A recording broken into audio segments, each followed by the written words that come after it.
Nous sommes ensemble, Shalom, pour la deuxième partie du cours sur le chant sacré. Toute chose commence par un point de départ.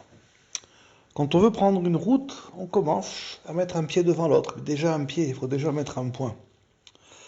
Ce point qui est lié à la pulsation, qui est lié comme une goutte d'eau qui va apporter la vie.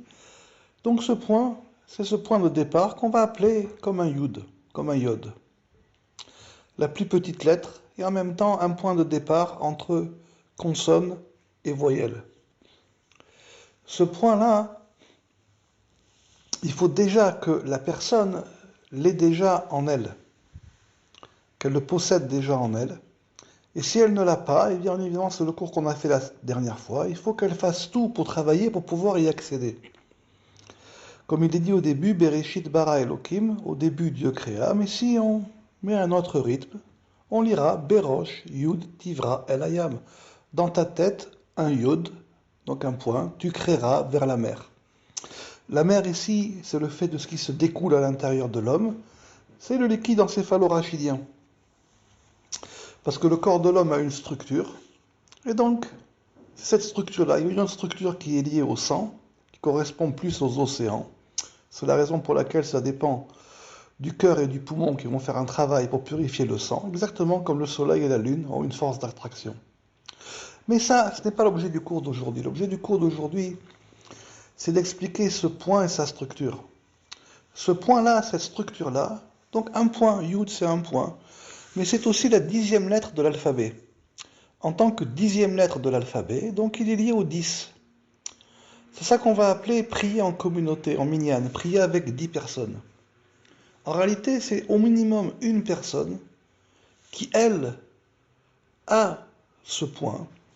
Et pour pouvoir donner une résonance à ce point, une résonance qui va sanctifier l'endroit, je dis bien une résonance qui va sanctifier l'endroit, alors on lui conseille d'être entouré avec 9 autres personnes. 9, c'est le mouvement de la Shrina, le maître d'œuvre du grand architecte. C'est elle qui vient et qui crée ce monde. Et donc, quand la personne qui est ce point est en résonance avec 9 autres qui, elles, vont dans le même sens, c'est ce que j'ai écrit dans un livre, vont dans le même sens, qui travaillent ensemble, alors ce point n'est plus un point, il devient un 10. Et à partir du 10, on peut l'étendre, 10, 100, 1000, car ici la voix de la résonance suit la voix du Yud, donc ça se multiplie à chaque fois par 10. C'est ça normalement, prier en minyan ou avoir un minyan. Quand le Rashash était vivant, quand il a pris la direction de la Yeshiva de Bethel dans la vieille ville de Jérusalem, la première chose qu'il a faite, c'est de réunir les gens qui étaient déjà là et de conclure un acte écrit avec eux. Et dans cet acte écrit, l'essentiel était tourné le fait qu'il puisse avoir au minimum 10 personnes avec lui, enfin 9 plus lui, 10 personnes, pour pouvoir avoir cette résonance du point. Alors bien évidemment, les gens qui étaient autour de lui ont passé une vie à étudier ce qu'on a expliqué dans le cours précédent, comment faire en sorte d'être en résonance et en alignement avec le tout. Et pourtant, il n'a pas lié réellement d'autres liens avec ces gens. C'était principalement pour ça. Tout ce qui a été écrit, ce n'était que pour ça. Pour pouvoir avoir cette pulsation. Donc finalement, ce qu'on appelle le Shaliyar Tzibour, la personne qui va mener la tfila, devrait être le maître du mouvement. C'est comme ça que le Rashash l'avait expliqué, que le Arizal aussi l'avait fait. C'est lui qui impulse, qui amène la vie. Et après, les 10 autres le font entrer en résonance. Et ça permet à l'endroit, pourquoi? Parce que quand on regarde l'ombre d'une lettre, l'ombre c'est le Hadbash, on retourne la lettre. Alors on voit que l'ombre du Yud, c'est un mème. Le mème, il correspond à un endroit, 4 côtés d'un endroit. Et en même temps, ça va permettre à sanctifier l'endroit. Donc on a agrandi, si vous préférez, on a agrandi un peu comme le Hérouv qu'on avait expliqué, on a agrandi ce qui était au départ quelque chose de singulier, qui était sanctifié à l'intérieur de lui et là où il mettait ses pas.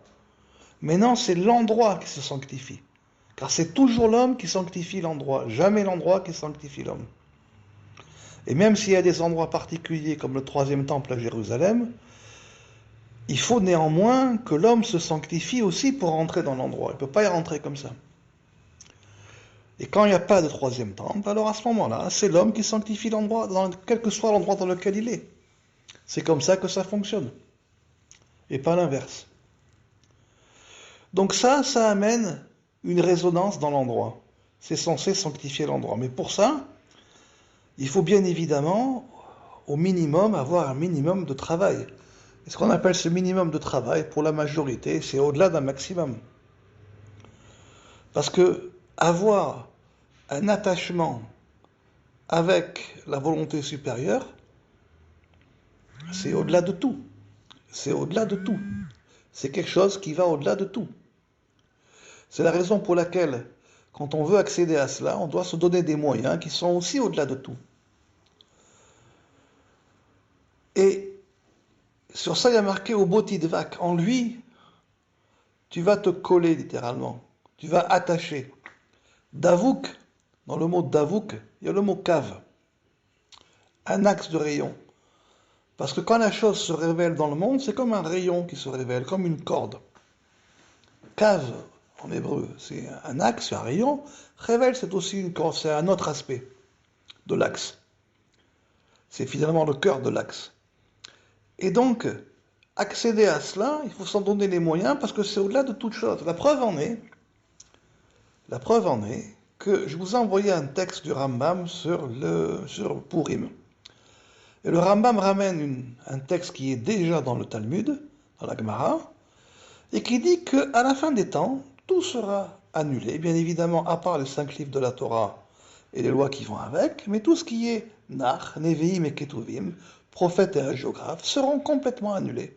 Et il ne restera que la Megillah de Purim. Bien évidemment, si vous allez voir ce que les commentateurs vont dire sur cela, c'est sans fin. C'est sans fin. Non, en réalité, c'est pas vraiment annulé. Ils seront là, mais ils seront moins importants. On le dira quand même. Les voies intellectuelles. En réalité, dans toute chose, il faut avancer. J'ai écrit cette semaine une parabole. Je dis, si on fait une erreur de route, si au lieu d'aller au nord, on va au sud, et bien évidemment, on s'est trompé de route complètement. Mais du fait que le grand architecte avait déjà prévu qu'on puisse se tromper de route, il a fait en sorte que la Terre soit ronde. Donc si on va au sud, au lieu d'aller au nord, dès le départ, on s'est complètement trompé. Mais si on continue d'avancer, c'est ce que je vous dis à chaque fois, on continue d'avancer, du fait que la Terre soit ronde, on finira par arriver au nord. Indéniablement. Il suffit simplement de ne pas avoir peur d'avancer, même si on a fait une erreur. Et si au lieu d'aller au nord, on va à l'est ou à l'ouest, il arrivera un moment où on arrivera à une croisée des chemins, où on retrouvera une route qui nous ramènera au nord. Là aussi, il ne faut pas avoir peur d'avancer. Mais si au lieu de ça, on descend dans le sud, et dans le sud on tombe dans ce que j'ai appelé chez Karol Mahamakim Shaldikduka Sechel, l'ivresse des profondeurs, des détails de l'intellect, et que l'on tombe à l'intérieur, mais rocher les rocher, d'une obscurité vers une autre obscurité, d'un détail vers un autre détail. On tombe et on n'en sortira jamais. C'est la raison pour laquelle le grand architecte a mis une limite. La limite, c'est les 6000 ans. Parce que s'il n'y avait pas de limite, on aurait pu rester dans la fausse route jusqu'à l'éternité de l'éternité. Donc heureusement, il y a une limite. C'est aussi pour ça ce que j'ai écrit, qu'après le 6e millénaire, parler de mérite, ça s'appelle qu'on s'est trompé, qu'on n'a rien compris. Parce qu'on a déjà pris une mauvaise route. Si on avait pris une bonne route, on serait déjà retourné bien avant. Mais fermons cette parenthèse. Donc, à la fin des temps, il ne restera que la Megillah. Mais la Megillah, c'est une histoire. C'est une histoire de Esther et Mordechai en Perse, il y a bien longtemps. Cette histoire, elle s'est passée, elle s'est terminée. Donc, comment est-il possible que quelque chose qui est lié à un temps, lui, soit intemporel, et que des écrits qui ne sont pas liés à un temps, comme par exemple le Cantique des Cantiques, l'Ecclésiaste et ainsi de suite, ce n'est pas lié à un temps, et qu'eux soient littéralement annulés. Ça n'a pas de logique, ça ne tient pas. En réalité, là aussi, il faut avancer. Si vous avancez, vous allez vous rendre compte, non pas qu'il va rester la Megillat de Purim, l'histoire de Purim, mais vous allez vous rendre compte de ce qu'il y a dans la Megillah. C'est ça qu'on a voulu nous enseigner. Ce n'est pas le fait qu'il restera que la Megillah, c'est il restera des choses qui sont ce qui sont dans la Megillah, ce que la Megillah est venue nous enseigner. C'est ça ne pas tomber dans l'ivresse des profondeurs, des détails de l'intellect. C'est ça ne pas faire d'erreur, ne pas se bloquer. Quand on donne à une question une réponse, si la réponse n'est pas capable d'être en résonance avec l'ensemble, avec toutes les facettes, avec l'homme, le monde et toutes les facettes de la Torah, sur une route unique, c'est qu'on s'est trompé. Retenez ça. Si on n'est pas capable d'avoir une réponse qui est en résonance et en alignement avec tout, l'homme, le monde, sa vie et l'ensemble des facettes de la Torah, c'est qu'on s'est trompé. On s'est bloqué, on ne peut pas avancer. Et donc, qu'est-ce qu'il y a dans la Megillah de Purim? Il y a un homme, Mordechai, qui voit la volonté supérieure là où personne n'est capable de la voir. C'est juste ça. C'est quoi Purim? C'est une situation dans la vie, par rapport à un peuple et par rapport aussi à un homme et une femme. Donc des particuliers et des généralités. Et il y a un homme qui voit avec sa femme. Cet homme, c'est Mordechai. Il ne faut pas dire Mordechai, mais on peut dire aussi Medarke, des routes. Miderer shel Yud, de la route du Yud, de ce point. Lui, il est capable de le voir. On peut dire à la place de Mordechai, Derer Me, la route des eaux. Lui, il part de ce point qui va vers la mer, il voit la route. Mais c'était le seul. C'était le seul. Donc ce qui restera à la fin des temps, c'est cela.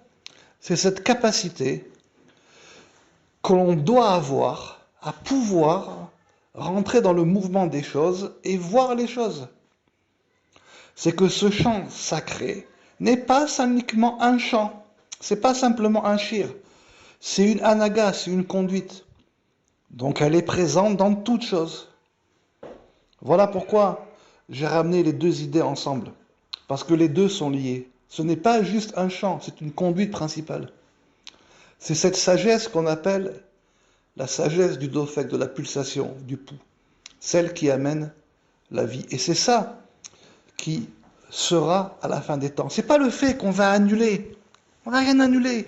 Vous n'allez pas annuler le cantique des cantiques, vous n'allez pas annuler l'Ecclésiaste, vous n'allez pas annuler les paroles du roi Salomon, dont l'Écriture dit qu'il était l'homme le plus sage qu'il n'a jamais eu. Ça n'a pas de sens. Ça n'a pas de sens. C'est simplement il y a un texte dans lequel le nom du grand architecte, du grand esprit n'est pas marqué, dans lequel sa volonté, on a du mal à la voir. Mais il y a un homme qui l'a vu et qui lui a trouvé la route à travers les eaux. C'est Mordechai. Et donc là aussi, pour pouvoir comprendre cet enseignement dans un ensemble, il faut aller au-delà. Il faut aller au-delà. Je terminerai avec la parabole que je vous ai envoyée. Je vous ai dit un xil, un imbécile, c'est aussi un intellect. Son chant, ce n'est qu'un bruit. Parce qu'en hébreu, le mot bruit, ra'ash, ça a 3 lettres. Resh, aïn, shin. Donc son chant n'est qu'un bruit. Mais le chant d'un sage, c'est une porte. Shar, c'est les mêmes lettres que ra'ash. Son chant, il ouvre une porte. Parce que son chant, il est dans la voie de SR, 10. C'est aussi les mêmes lettres. Il est dans cette voie du point de lumière qui vient et qui éclaire. Bonne réflexion à tous.